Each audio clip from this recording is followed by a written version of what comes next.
So dear students, करते हैं question number 50। Question number 50 कह रहा है current in the long straight wire is decreasing with time. The induce current in loop 1 and 2 are. ये straight wire है, इसमें current इस डायरेक्शन में जा रहा है, करंट जाता हुआ इस डायरेक्शन में कम हो रहा है, डिक्रीज हो रहा है। ठीक है, तो इन दोनों लूप्स में जो इंड्यूस करंट आएगा उसकी डायरेक्शन क्या होनी चाहिए। देखो, ये वायर है, तो वायर की मैग्नेटिक फील्ड की स्टडी करो पहले।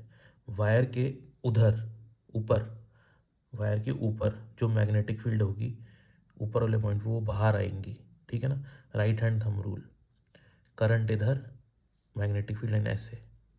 ठीक है ना, या ऐसे भी बोल सकता हूँ मैं, उधर से ऐसे आएंगी, इधर नीचे जाएंगी।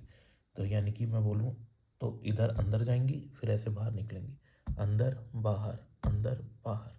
तो हर पॉइंट पे इधर मैग्नेटिक फील्ड लाइंस बाहर आके इधर अंदर जाएंगी, ऐसे होगी मैग्नेटिक फील्ड लाइन। समझ में आ गई बात। अब इधर भी सारी मैग्नेटिक फील्ड लाइंस बाहर की तरफ होंगी, इस वाले लूप की बात कर रहा हूँ, बाहर की तरफ होंगी। बाहर की तरफ निकलने वाली मैग्नेटिक फील्ड लाइंस, क्योंकि करंट कम हो रहा है तो मैग्नेटिक फील्ड की वैल्यू भी कम होगी, तो बाहर की तरफ निकलने वाली मैग्नेटिक फील्ड लाइंस कम होंगी। इसमें current according to Lenz law ऐसे आएगा कि बाहर की तरफ निकलने वाली मैग्नेटिक फील्ड लाइंस कम ना हो।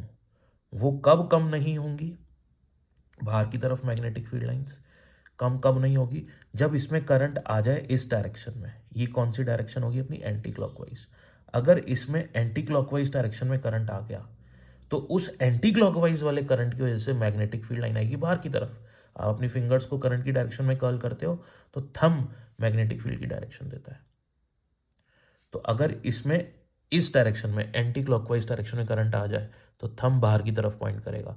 तो जो बाहर की तरफ मैग्नेटिक फील्ड लाइन कम हो रही थी ना, डिक्रीज हो रही थी, उसको अपोज करने के लिए, उस डिक्रीज को अपोज करने के लिए अब करंट ऐसे आ गया, अब वो डिक्रीज अपोज होएगा। अब बाहर की तरफ करंट जो है वो कम नहीं होगा, अपोज हो गया ना ये। तो अपोज का मतलब जो भी हो रहा है उसका उल्टा करो। बाहर की तरफ करंट, मैग्नेटिक फील्ड लाइन कम हो रही है, कम नहीं होनी चाहिए, तो करंट आ जाएगा एंटी क्लॉकवाइज। तो उसकी वजह से भी मैग्नेटिक फील्ड लाइन बाहर की तरफ आएगी, जो बाहर आती हुई मैग्नेटिक फील्ड लाइंस जो डिक्रीज हो रही थी उसको अपोज करेगा। अब बात करते हैं नीचे वाले पार्ट की। नीचे वाले पार्ट में ये जो लूप है 1, इसमें मैग्नेटिक फील्ड लाइंस, इसमें तो अपन को पता लग गया कि इसमें करंट अपना ऐसे आ जाएगा। सेकेंड वाले लूप में एंटी क्लॉकवाइज। इस वाले की बात करूंगा तो इस वाले में अंदर जाती हुई मैग्नेटिक फील्ड लाइंस कम हो रही हैं, कम ही होंगी, इसमें भी कम होंगी, इसमें भी कम होंगी, क्योंकि करंट कम हो रहा है। ठीक है, तो अंदर जाती हुई मैग्नेटिक फील्ड लाइंस कम हो रही हैं, कम नहीं होनी चाहिए। तो अंदर जाती हुई मैग्नेटिक फील्ड लाइंस बढ़नी चाहिए ना, कम नहीं होनी चाहिए। तो अगर करंट ऐसे आए, करंट ऐसे आए तो थंब अंदर की तरफ पॉइंट करेगा। अगर थंब अंदर की तरफ पॉइंट करेगा तो जो अंदर की तरफ मैग्नेटिक फील्ड लाइंस कम हो रही थी ना, उसको ये कम नहीं होने देगा करंट, इंड्यूस्ड करंट। तो इंड्यूस्ड करंट ऐसे आ जाएगा, तो वो क्लॉकवाइज डायरेक्शन में आएगा। तो अगर इसमें इंड्यूस करंट क्लॉकवाइज डायरेक्शन में आएगा, आएगा ही क्लॉकवाइज डायरेक्शन में, तो वो अंदर जाती हुई मैग्नेटिक फील्ड जो कि कम हो रही थी उनको कम नहीं होने देगा। So this is the way to solve this question.